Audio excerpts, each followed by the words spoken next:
A spomenувајќи го Афганистан, ве носиме на друга тема. Афганистан е познат по производство на афион, односно опиум, од кој голем приход имаат одгледувачите. Сега се чини дека тоа ќе се промени за сметка на калинките. Југоисточен Афганистан е срцето на производството на афион.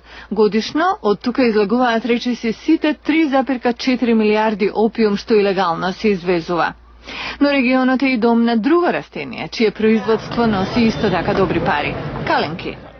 Афганистанските представници се надеваат дека еден ден калинките ќе ги заменат опиумските шишарки и фермерите нема да почувствуваат губиток на приходите. Афганистан одгледува 48 видови калинки, меѓу кои и без семе.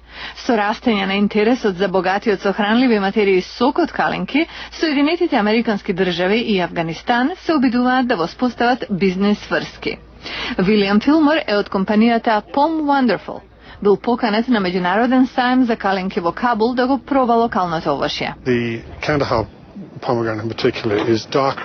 Калинките од Кандахар имаат потемна боја од оние од Индија, посладки се и полесни, без киселкаста нишка.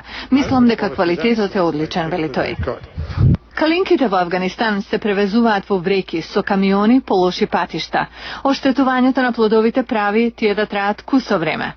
Помалку од 5% стигнува до странски пазари. Доколку транспортот се подобри, ќе порасне и приходот на земјоделците.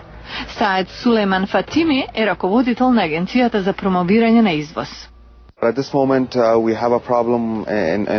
Во моментов имаме проблем со извозот заради недоволни инвестиции што доаѓаат за процесирање на калинките. Ние би сакале повеќе да се вложува во производството на концентрат на сокот за извоз.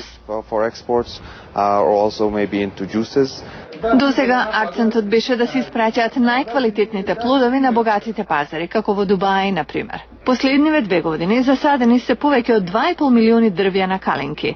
За нив треба 5 години да почнат да раѓаат плодови. Но кога тоа ќе се случи, фармерите велат дека радо ќе се преориентираат од афион на калинки.